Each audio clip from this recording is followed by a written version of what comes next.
여러분 안녕하십니까? 형법 수업을 시작하겠습니다. 오늘은 우리 부작위범에 대해서 살펴봅니다. 자, 부작위범 하는 건 뭔가를 하지 않음으로써 범죄가 되는 것이죠. 자, 근데 여기 나와 있는 것처럼 그냥 아무것도 안 하면 그냥 갑자기 범죄가 되냐? 물론 그런 건 당연히 아니죠. 뭐죠? 의무로 지워진 일정한 행위를 하지 않은 겁니다. 그러니까 일정한 내가 해야 될 의무가 먼저 전제가 되는 거죠. 자, 그렇게 의무가 있음에도 불구하고 그 의무를 이행하지 않는 걸 우리는 부작위범 그럽니다. 그래서 명령규범에 대한 위반 행위죠.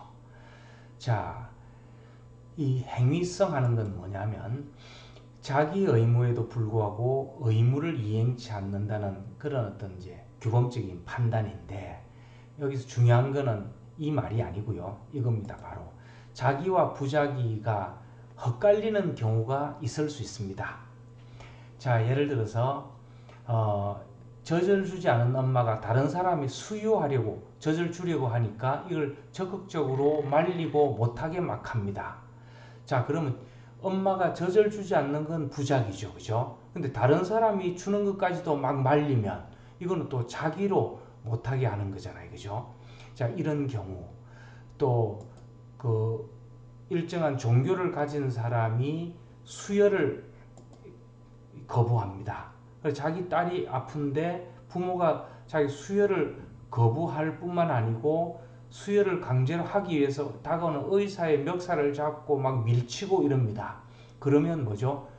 자기가 수혈하지 않은 부작위도 있지만 의사를 밀치는 그런 자기도 있는 거죠. 그죠? 자, 이런 경우 자기와 부작위가 막 뒤섞인 경우 이걸 자기로 볼 거냐 부작위로 볼 거냐 하는 그런 경우들도 예외적으로 있을 수 있습니다. 자, 이거는 결국은 자기와 부작위 중에서 어느 것이 더 좀 많은 비중을 차지하고 있냐 하는 겁니다. 근데 사실은 이걸 뭐 꼭 구분해서 구분해 내야 될 그런 현실적인 이유는 크진 않습니다. 왜냐하면 뒤에 나오는 것처럼 자기와 부작위는 사실 법정형은 똑같습니다.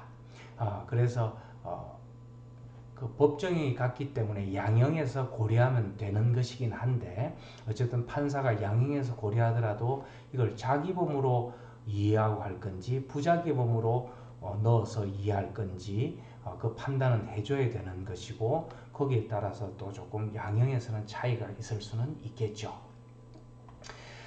자, 부작위범의 종류, 구별, 뭐 종류 이렇게 얘기할 수 있겠는데 분류 뭐 이렇게 해도 되고요. 자, 우리 진정 부작위범, 부진정 부작위범으로 나뉩니다. 진정 부작위범은 어떤 거냐 하면 그 우리 구성요건상 즉 뭐죠? 법문에 따라 법문 자체가 부작위로만 범할 수 있도록 규정되어 있습니다. 그러니까 법문 자체가 부작위로 범할 것을 이미 예정해 놨으니까 자기로 범한다는 건 상상을 못하는 거죠. 대표적인 게 뭡니까 여러분? 퇴거불응죄 같은 경우죠. 내가 허락을 받고 남의 집에 들어갔다가 나가라 그러는데 나가지 않고 버티면 그게 바로 퇴거불응죄로 범죄가 됩니다. 자, 이거는 뭐죠? 이 퇴거불응이라고 하는 그런 부작위를 하면 바로 범죄가 성립이 되는 거죠. 퇴거불응죄를 무슨 자기로 한다? 이건 상상하기 어렵습니다. 자, 거기에 비해서 부진정 부작위범은 구성요건상, 즉 법조문상으로는 자기로 범할 것을 규정하고 있는데 이걸 예외적으로 부작위로 범하는 경우입니다. 자, 일반적으로 우리 뭐 살인 그러면은 우리는 보통 뭘 상상을 합니까? 뭐 칼로 찌른다든지 사람을 그 다음에 뭐 독약을 먹인다든지 이런 걸 상상하지 않습니까? 그렇게 적극적으로 사람을 살해하는 걸 상상해서 법조문이 타인을 살해한 자는 이렇게 규정해 놓았는데 예외적으로 어머니가 애한테 젖을 주지 않는다든지 치매 걸린 노모가 위험한 데로 가는데 말리지 않아서 떨어져서 죽었다든지 이런 경우죠. 그러니까 그 법 조문으로는 자기로 범할 것을 규정해 놓았는데 이걸 예외적으로 부작위로 범하는 그런 경우를 우리는 부진정 부작위범 이렇게 이야기합니다. 진정 부작위범은 사실 어떻게 보면 쉽습니다. 왜냐하면 원래 부작위로 범할 것을 예정해 놓았기 때문에 법 조문 해석만 하면 되는 거죠. 그 자체는 어렵지 않은데 부진정 부작위범 하는 거는 원래 자기범으로 규정을 해놨기 때문에 자기범으로 다 해석을 하고 법 이론을 적용시켰는데 이걸 부작위로 하니까 이런 경우는 어떤 요건이 있어야지 이 살인죄라든지 상해죄라든지 이런 것들을 인정할 수 있을까? 이런 이제 문제가 좀 발생을 하는 거죠. 그래서 우리는 부진정 부작위범에 대해서 주로 공부를 합니다. 진정 부작위범은 그냥 그 법 조문 자체를 해석을 하면 되는 거죠. 자, 부진정 부작위범은 자기로 범할 것을 예정한 그런 어떤 그 법 조문이죠. 예정한 구성 요건을 부작위로 범하는 거니까 좀 예외적인 거죠. 자, 이런 경우에는 이것도 결국 이제 부진정 부작위범이라고 하는 것도 그 당의 범죄가 성립되고 처벌한다는 거지 않습니까? 그러니까 사람을 칼로 찌르는 행위가 살인죄인데 그래 죽었다 그러면 엄마가 젖을 주지 않는 것도 살인 행위지 않습니까? 그래서 하나는 자기로 했고 하나는 부작위로 했는데 이런 부작위가 결국 살인죄로 의율되니까 이런 부작위범이 어떤 요건 어느 정도가 돼야지 이런 그 살인죄로 칼로 찌른 행위와 동일선상에서 당의 범죄로 처벌할 수 있겠느냐 하는 이제 그런 문제를 우리는 요건을 따져봐 줘야 되는 거죠. 자, 그래서 부진정 부작위 그 구성 요건부터 보면 행위의 주체 하는 건데 결국 뭐죠? 그런 의무가 있는 게 전제돼야 되는 거죠. 그걸 우리는 보증인 지위 그럽니다. 자기 의무가 있는 거죠. 자기 의무가 있는 자를 우리는 보증인 지위에 있다 이렇게 표현을 합니다. 말이 좀 어렵죠, 그죠? 근데 보증인 그러면 여러분들이 좀 외워야 됩니다. 뭐죠? 자기 의무를 보증인 지위 이렇게 얘기합니다. 자기 의무가 있는 자, 즉 뭐죠? 저절도야 될 어머니, 또 치매 걸린 노모를 보호해야 될 자식, 자 이런 것들이 보증인 지위죠. 그런 의무가 있는 자죠. 자, 우리 형법 18조에 위험의 발생을 방지할 의무가 있거나 자기의 행위로 위험 발생 원인을 야기한 자, 자 이렇게 해서 예를 들어놓고 있는데 그걸 하나하나 보면 첫째로 우리는 어디서 자기 의무가 나오냐 하면 즉 보증인 지위가 나오냐 하면 법령에서 나옵니다. 법에서 그런 의무를 규정해 놓고 있으면 그거는 뭐죠? 이제 자기 의무가 발생을 하는 거죠. 우리 법에 보면 일정한 그 의무를 지니도록 규정해 놓은 경우가 있습니다. 예컨대 부모가 그 미성년자 아이에 대해서 보호할 의무, 친권자의 보호 의무죠. 부부간의 부양 의무, 경찰관 직무집행법상의 보호조치 의무, 그 다음에 교통사고 운전자의 피해자 구호 의무, 의사의 진료 의무, 자 이런 것들이 있는 거죠. 여기서 하나만 예를 들어보면 경찰관 직무집행법상의 보호조치 의무하는 거는요. 예컨대 한겨울에 길을 지나다 보면 이렇게 동사할 위험, 즉 얼어 죽을 위험이 있는 사람이 그냥 길에 이렇게 있습니다. 노숙자죠. 자, 이렇게 되면 우리 보통 사람들은 그냥 안타까운 마음이지만 지나가도 형법적으로는 별 문제가 안 됩니다. 근데 경찰관은 그렇지 않습니다. 경찰관은 경찰관 직무집행법상의 보호조치 의무라고 하는 4조에 의해서 생명에 위급한 그런 어떤 사항을 보면 경찰관은 반드시 구호하게 보호조치하게 되어 있습니다. 그래서 그런 그 의무가 먼저 주어졌는데 그 의무를 위배해서 모른 척하고 지나가면 뭐 유기죄 또는 경우에 따라서 살인죄까지도 성립될 수 있는 거죠. 자, 다음에는 계약에 의해서도 이런 그런 의무는 발생을 합니다. 예컨대 고용계약에 의한 보호의무, 보모의 아동보호 의무, 자, 이런 것들인데, 예컨대 이런 하나 예를 들어보면 부모하고 보모가 베이비시터죠, 그죠? 계약을 맺습니다. 내가 한 달에 150만 원 줄 테니까 우리 애를 아침 뭐 예를 들어서 9시부터 밤 9시까지 좀 안전하게 봐달라. 자, 이렇게 계약을 맺습니다. 그러면 그 두 사람 사이에는 서로 의사의 합치에 의해서 계약이 맺어지고 거기에 따라서 권리 의무가 발생을 하는 거죠. 그럼 보모는 150만을 받을 권리가 생기고 그 어린아이를 잘 돌볼 의무가 생기는 거죠. 그런 의무를 위배하고 아기가 뜨거운 물에 들어가는데 자기 그냥 귀찮다고 못 본 척 해버리면 상해죄 성립될 수 있는 거죠.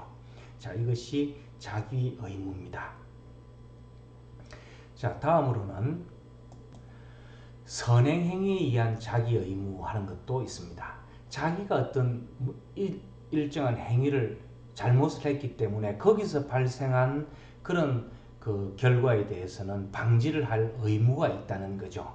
예를 들어 자기가 담뱃불을 잘못 버려서 불이 났다. 그러면 꺼야 될 의무가 있는 거죠. 그걸 모른 척 가버리면 그 실화죄가 되고 이제 또 과실 사람이 있으면은 치사죄 이런 것까지 이제 물어야 되는 거죠.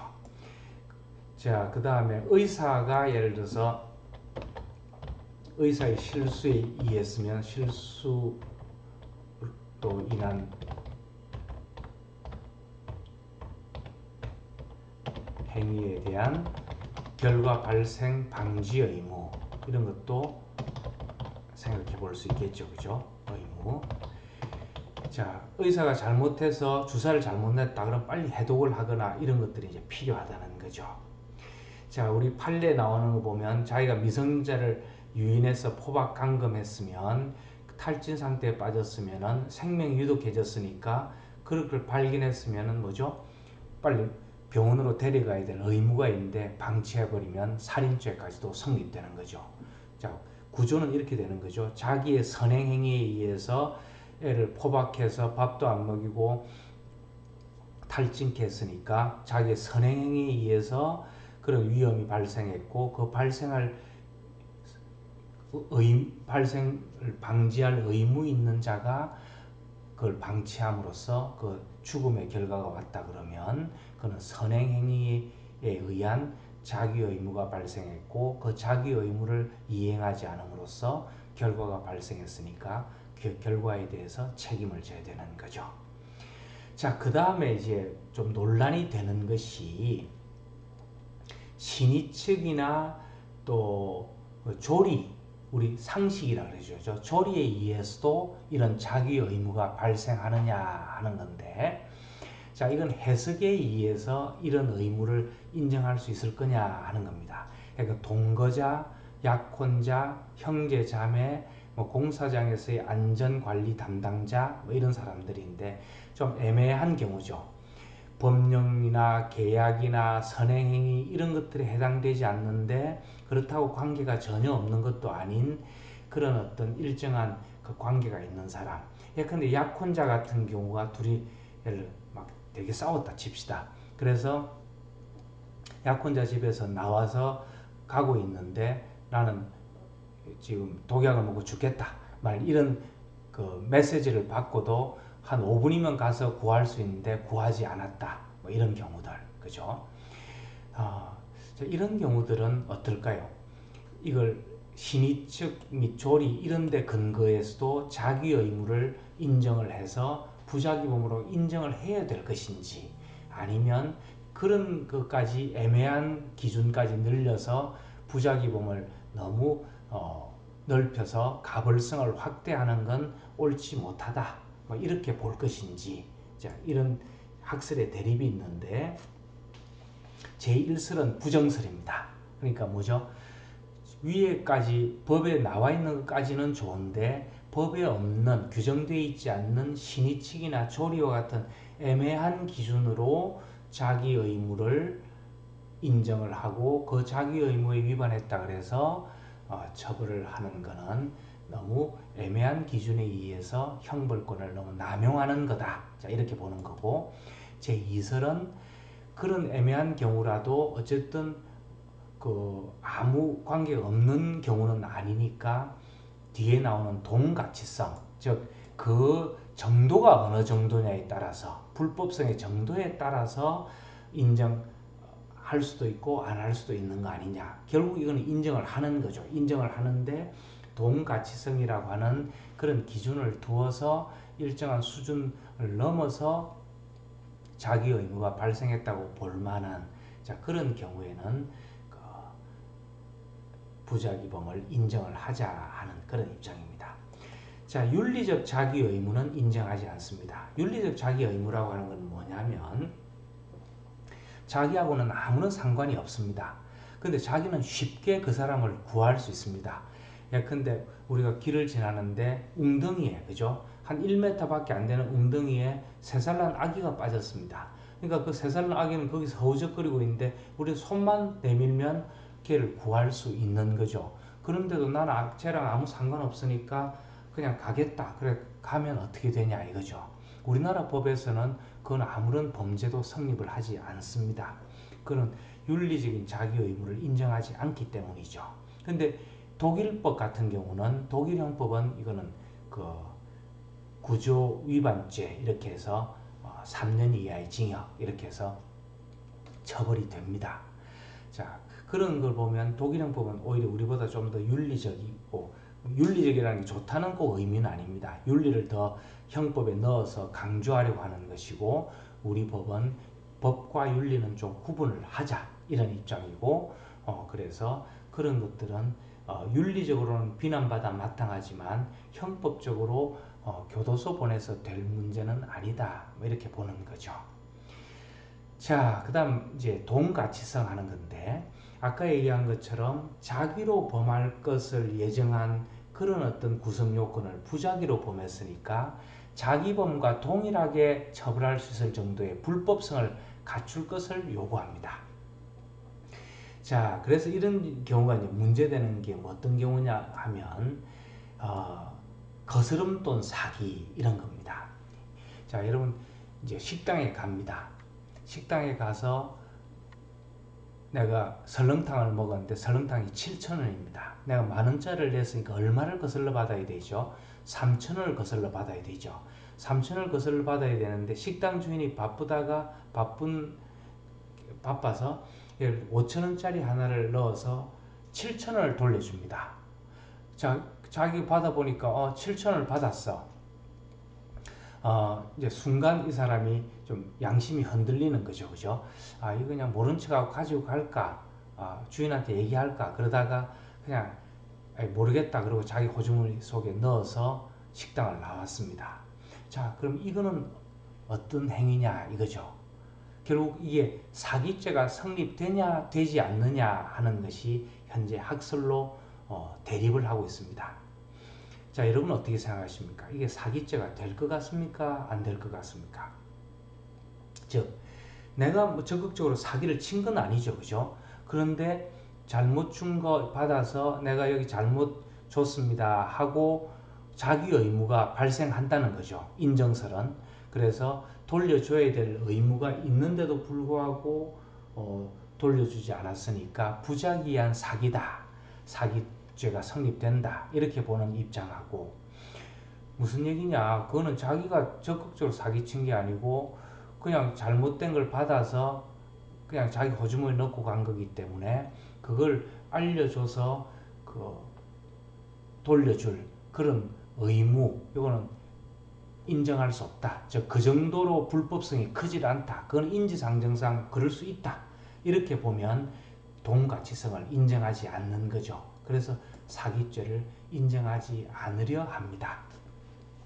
현재는 사기죄를 인정한 학설이 조금 더 많은 것 같은데, 저 같은 경우는 그런 경우는 사기죄를 인정하지 않는 것이 옳다 이렇게 생각을 합니다. 왜냐하면 그것이 윤리적으로 잘못된 것이긴 하지만 그런 범위까지 자꾸 형벌권을 확대해서 다 처벌 위주로만 가는 건 좋지 않다는 거죠.